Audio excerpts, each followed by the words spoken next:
Hi everyone, doctor जय Mehta from Mumbai. आज के वीडियो में हम हाई स्पर्म डीएनए फ्रैगमेंटेशन के कॉजेस क्या होते हैं, किस कारण ये होता है, ये समझने की कोशिश करेंगे। मेरे प्रीवियस वीडियो में मैंने स्पर्म डीएनए फ्रैगमेंटेशन होता क्या है ये पूरा डिटेल में समझाया है। स्पर्म के अंदर रहता है न्यूक्लियस, न्यूक्लियस में रहता है डीएनए, और अगर डीएनए में कोई भी प्रकार का डैमेज हो जाता है तो ऑब्वियस है कि स्पर्म डीएनए फ्रैगमेंटेशन की जो वैल्यू रहती है वो बढ़ जाती है। डीएनए फ्रैगमेंटेशन इंडेक्स अगर 15% से कम है तो उस चीज को हम नॉर्मल कहते हैं, और अगर 25% से ज्यादा आता है तो उस चीज को हम डेफिनेटली एबनॉर्मल कहते हैं। ऑलराइट, तो इस एबनॉर्मल डीएनए फ्रैगमेंटेशन का कॉज क्या है? देखिए, आपको एक एकदम सिंपल अगर मैं भाषा में एक्सप्लेन करूं तो दो ही कॉज है। एक है टेस्टिक्युलर कॉज हमारे भाषा में, और दूसरे कॉज को बोलते हैं पोस्ट टेस्टिक्युलर।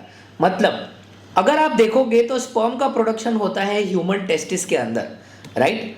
अगर टेस्टिस में ही स्पर्म बनने में कोई प्रॉब्लम है, मतलब उसके फैक्ट्री में ही अगर कोई प्रॉब्लम है, तो उसको बोलते हैं टेस्टिकुलर कॉज। टेस्टिकुलर कॉज का डायग्नोसिस अगर आप करना चाहे तो वो बहुत डिफिकल्ट है। मतलब अगर कोई भी पोस्ट टेस्टिकुलर कॉज आपके पास में अवेलेबल नहीं है, तभी आप उसको testicular cause of high DNA fragmentation बता सकते हैं। और एक बात मैं आपको बता दूं, ये बड़ा कॉमन रहता है। ऑलमोस्ट 30% लोग ऐसे रहते हैं जिनका डीएनए का वैल्यू हाई रहता है पर उसमें कोई कारण नहीं मिलता है। उस चीज को हम बोलते हैं टेस्टिकुलर कॉज। आप पूछ सकते हो कि नहीं, डीएनए फ्रैगमेंटेशन हाई है तो मुझे उसका कारण जानना ही है। थोड़े कारण है जिसे हम पोस्ट टेस्टिकुलर फैक्टर्स बोलते हैं, जो मैं आपको समझाऊंगा। सबसे पहली बात है इसमें कोई भी प्रकार का इन्फेक्शन, स्पेशली वायरल इन्फेक्शन। मान के चलिए आपको कोई भी प्रकार के इन्फेक्शन की वजह से बुखार आया है, फीवर, ऑलराइट। अगर बुखार आता है तो उस सिचुएशन में टेम्पररीली डीएनए फ्रैगमेंटेशन का वैल्यू बढ़ सकता है। ओके, वो बुखार खत्म हो जाने के बाद में 3-4 महीने के अंदर नॉर्मल भी हो जाता है। बट बुखार एक ऐसा कारण है जो कोई भी इन्फेक्शन के कारण की वजह से होता है, जिसके वजह से डीएनए फ्रैगमेंटेशन की वैल्यू बढ़ जाती है। ऑलराइट, सेकंड जो हमारे कंट्री में बहुत ज़्यादा कॉमन है वो है ओबेसिटी, जिसको हम बोलते हैं मोटापा। एक्सेसिव ओबेसिटी के वजह से स्पर्म का कैपेसिटी टू हील, मतलब स्पर्म में खुद को करेक्ट करने की कैपेसिटी कम हो जाती है, जिसके वजह से डीएनए फ्रैगमेंटेशन की वैल्यू बढ़ जाती है। तीसरा जो कॉमन है, इसको हम बोलते हैं स्मोकिंग एंड अल्कोहलिज्म।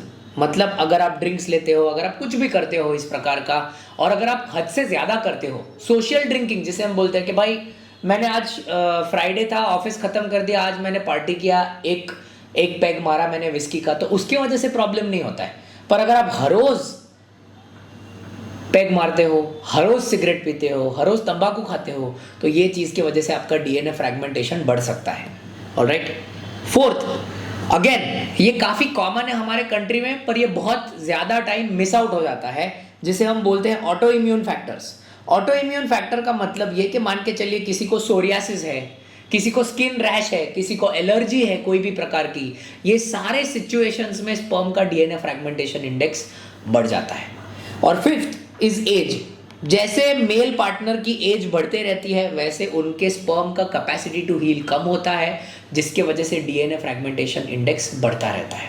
ऑलराइट, ये 5-6 कॉजेज जो है ये काफ़ी कॉमन कॉजेज है। ये सारे कॉजेज को हटा दिया तो एक थोड़ा सा रेयर कॉज आता है, जिसे हम बोलते हैं हार्मोनल। हार्मोनल मतलब हार्मोनल इम्बैलेंस की वजह से, थायराइड प्रॉब्लम्स, प्रोलैक्टिन के प्रॉब्लम्स, ये सारे चीज़ों के वजह से भी आपको डीएनए फ्रैगमेंटेशन के वैल्यूज़ में एबनॉर्मलिटीज़ मिल सकती है।